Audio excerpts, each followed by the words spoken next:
Hi, everyone. Welcome to the next episode. After chatting and trying to think about what we should do, we sort of realized that there's a lot of misconceptions around what archaeology is. People have certain ideas, some are very inaccurate, some are, quite close or similar to the reality. So we thought we'd each bring to the table different misconceptions that people have, and we could discuss them and hopefully explain some of these and help people, especially undergrads, learning about archaeology.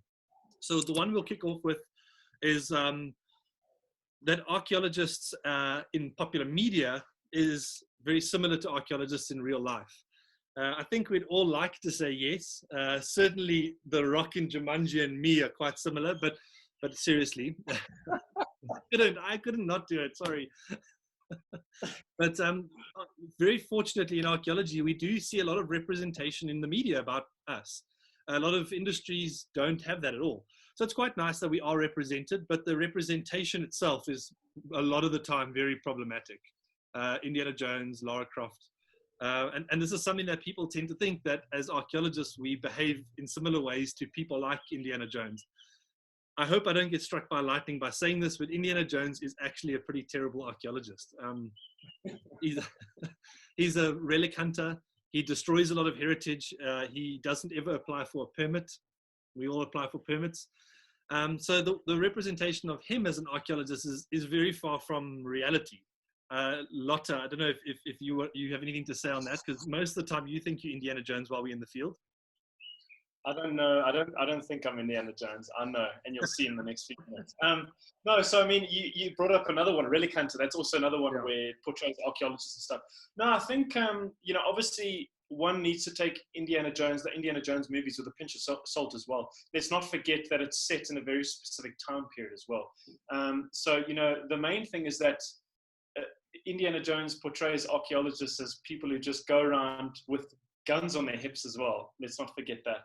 Guns and whips, and essentially just does what he needs to do, pulls out the gun if he has to take people on. Whereas, we know as archaeologists today that there's a scientific process that needs to be followed. Sorry, let me just get dressed properly. We know that there's a scientific process that needs to be followed with specific methods that we put into place.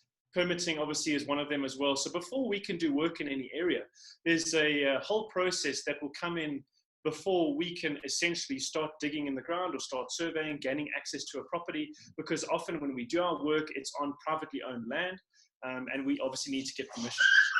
So I've got a question for both of you guys then. Maybe Kara can take this at first, but what is the damage those types of images of archaeology causes to the industry or to us as archaeologists, if there is any damage? What do you think? Yeah, so my thoughts on the matter. First of all, what's damaging to our image as archaeologists is Matt Lauder wearing that hat, which he probably does in the fields, which is scary. I wear it actually.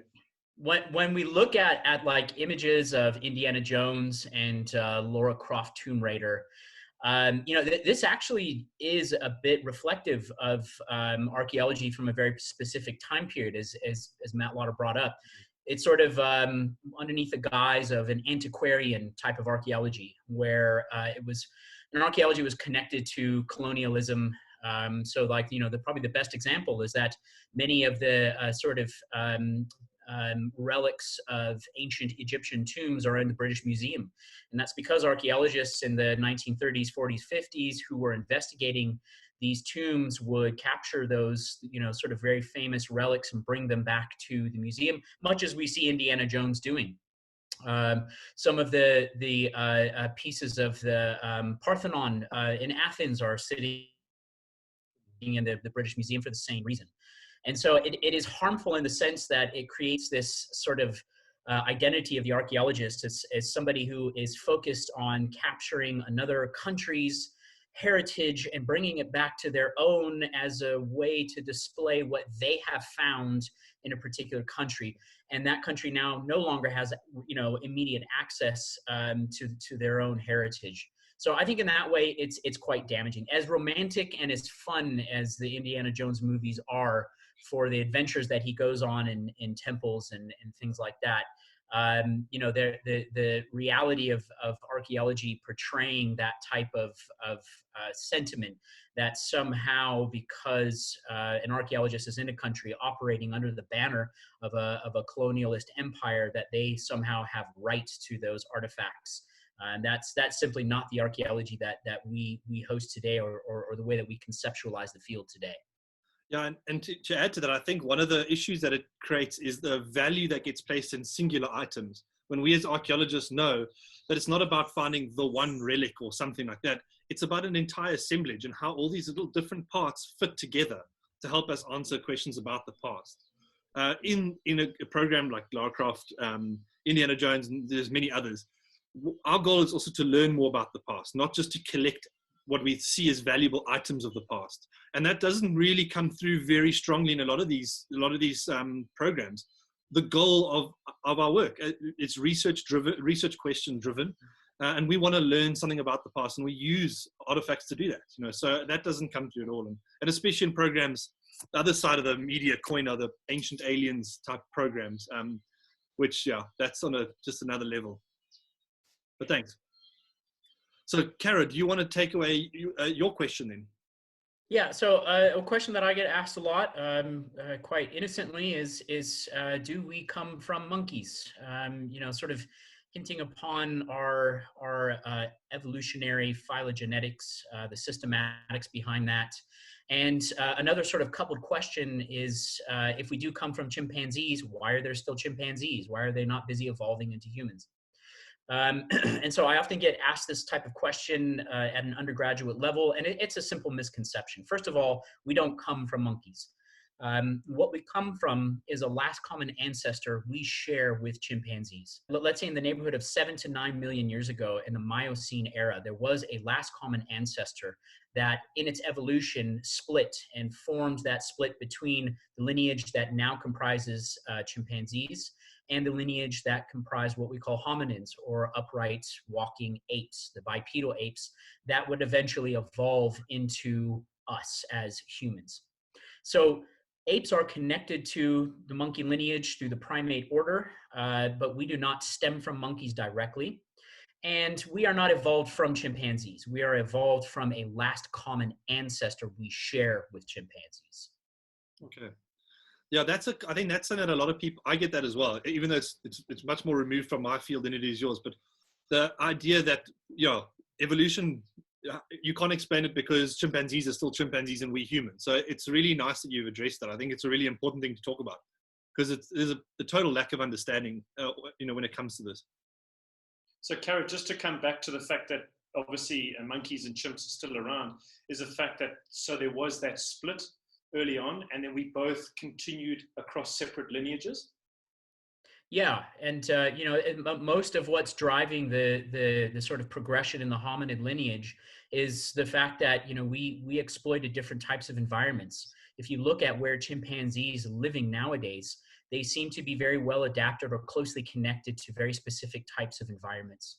And so our ability to range onto new environments, like from really woodland areas onto grasslands and things like this through bipedal adaptations, that sort of was a big driver in human evolution. So while we are genetically and phylogenetically connected to chimpanzees, very, very, very sort of old forms, we are not sort of directly connected to them. They're not our ancestors.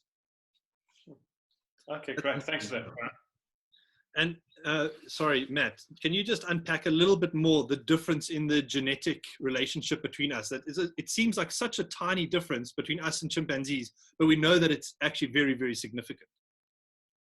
Yeah, so that's something that I'm actually not very well read up on, because I think trying to find or pinpoint traits that separate humans from chimpanzees in a genetic sense is very, very complex. Okay. So we have to view this in that not any one trait that creates or you know, sort of defines a modern human can really be traced to a simple genetic trait. It's not a sort of Mendelian one-to-one connection. Okay. It's this sort of combination of different genes and how they express physical traits, how that leads into behaviors. That creates a very complex network, and is probably better discussed by a geneticist who's working on ancient DNA. Okay, cool. No, thanks for that. Sorry. But it is interesting. These differences seem so minute, but genetically, but then in reality, there's, we can I've also heard that there's a very close relationship between rock dusties and elephants. So, yeah. Anyway, Lots. Do you want to take your question away? Yeah, okay. So I'm going to be looking at just general misconceptions about what archaeologists do. So, when you often say to people, I'm an archaeologist, the first thing they think is, or the first thing they say to you is, oh, do you dig? Do you excavate? And they pretty much think that that's all we do. And I think, at least between the three of us, we know that there's a big range of activities that we do beyond just excavating. And some of us don't even excavate. That's very true. Yeah. I mean, if you think like the rock art sequences, there's no excavations involved there. Mm-hmm. Yeah, exactly.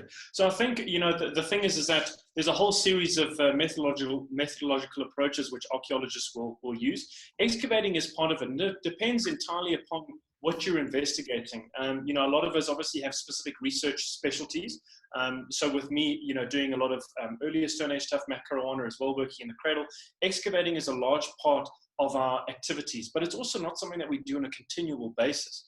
There will be time during the year when funding is acquired to obviously do the excavations, where international teams and local researchers are brought in to conduct these excavations. And then once those excavations are done, that's when the fun really starts. I say fun with inverted commas, but that's where the real tedious lab work starts. And we all know that archaeology involves a massive amount of lab work, a massive amount of time behind the computer as well, and a massive amount of time writing.